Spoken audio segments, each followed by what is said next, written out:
Hello everyone, NEET PG का exam दे चुके हो? एमडी और डीएनबी में कंफ्यूज हो तो let's get into it. Hello everyone, welcome to our channel. I am doctor Mahima Chauhan and I am doing DNB in general medicine from government medical college Rajouri in Jammu Kashmir. So आज हम बात करेंगे एक very hot topic regarding the NEET PG, that is the MD और DNB.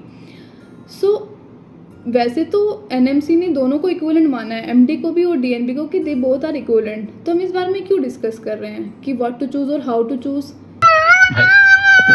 इस बात को जानने के लिए आप वीडियो को एंड तक ज़रूर देखें। तो हम कि एमडी को लोग क्यों प्रेफर करते हैं ज़्यादा, इसके बारे में मैं बताना चाहूँगी आपको। इसके प्रोज क्या हैं और इसके कॉन्स क्या हैं। एमडी के प्रोज क्या हैं? Actually MD is very easy to pass. आप जहाँ पर भी काम कर रहे हो, 3 साल आप उसी डिपार्टमेंट में काम कर रहे हो, you are familiar to your department and your exam will be going to conduct at the university level और द कॉलेज लेवल। सो उसको पास करना is easy. Almost 90 to 100% are the passing rate of. समझ रहे हो ना। Second, एक public stigmata है जो कि नहीं हमें तो एमडी ही करना है, इसलिए एमडी को ज़्यादा प्रेफर किया जाता है। उसमें हमारे डिसएडवांटेज क्या है एमडी के साथ?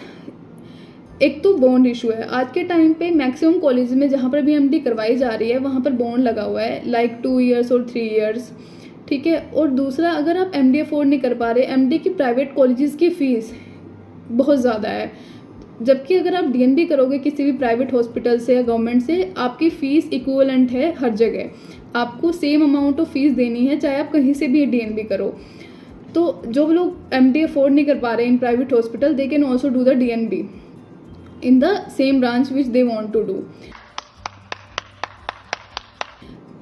उसके बाद है हमारा एक और एमडी का कॉन्स है, जो इंडिया में तो ज़्यादा वो नहीं है, लेकिन अगर आपको बाहर जाना है तो एमडी को ज़्यादा प्रेफर नहीं किया जाता है, क्योंकि वो इसको मानते हैं कि यार ये यूनिवर्सिटी लेवल पर है तो इनका उसको मतलब एज ए डीएनबी से ज़्यादा प्रेफर नहीं किया जाता है। DNB is much better preferable in outside countries. उसके बाद हम बात करेंगे डीएनबी की। तो डीएनबी के प्रोज क्या है? एक तो आप इजी एंट्री ले सकते हो, आपकी थोड़ी सी रैंक कम आएगी हो, लेकिन आपको आपकी प्रेफर्ड ब्रांच में ही एडमिशन लेना है तो you can easily take the DNB. लेकिन दूसरा इसके साथ है कि अगर आप प्राइवेट हॉस्पिटल्स ले रहे हो, लाइक जो आपके कोर जो कि वेल रिनोन्ड हॉस्पिटल्स है, लाइक सेंट स्टीफन हो गया, गंगाराम हो गया, केईएम मुंबई हो गया, हिंदुजा हो गया, ये सारे कॉलेज एक वेल रिनोन्ड हॉस्पिटल्स हैं और इनमें DNB sometimes are much better than the MD in the peripheral areas. दूसरा, अगर गवर्नमेंट मेडिकल कॉलेजेस में भी डीएनबी कंडक्ट कराई जा रही है, like I am doing in Rajouri, और यहाँ पर भी जो डीएनबी हो रही है this that is equivalent to the MD in many colleges, government colleges. Second, अगर आप प्राइवेट हॉस्पिटल प्राइवेट कॉलेजेस से एमडी अफोर्ड नहीं कर पा रहे, you can easily get DNB in your preferred branch. What is the cons? इसमें सबसे ज़्यादा जो बड़ा कॉन्स है, जो डिसएडवांटेज है डीएनबी के साथ, वो है पासिंग रेट।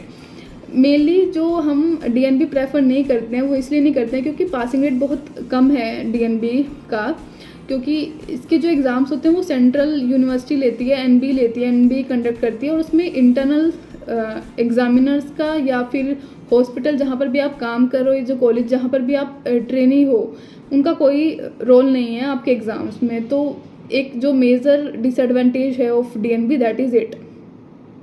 सेकेंड, कई बार कुछ हॉस्पिटल्स हैं लाइक जो कि 500 बेडेड नहीं है, 500 बेडेड से कम है, लाइक काफ़ी सारे हॉस्पिटल्स में, पेरिफेरल हॉस्पिटल्स में भी डीएनबी कंडक्ट की जा रही है।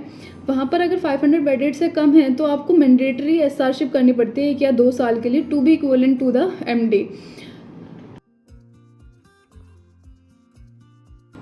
तो और दूसरा ये है कि अगर आप डीएनबी सर्जिकल ब्रांचेस में ले रहे हैं तो दैट इज़ नॉट प्रेफरेबल, क्योंकि डीएनबी मेनली प्राइवेट हॉस्पिटल्स में कंडक्ट की जाती है, और जो भी प्राइवेट हॉस्पिटल्स है उसमें एक वो होता है कि आपको हैंड्स ऑन नहीं मिलता है, और सर्जिकल ब्रांचेस में मेनली हैंड्स ऑन नेसेसरी है। आपको सर्जिकल सीखना है तो आपको हैंड्स ऑन चाहिए, जो कि आपको नहीं मिलेगा कहीं डीएनबी उसमें हॉस्पिटल्स में, प्राइवेट हॉस्पिटल्स में। तो आपको अगर डीएनबी करनी है you can go for that, लेकिन आप प्रेफर करें कि आप मेडिकल ब्रांचेस के लिए ले लें। एक और चीज़ है, जैसे कि आई am doing DNB in medicine, और ये मेरे को लगता है इक्विवेलेंट है, क्योंकि आई am doing from the government medical college.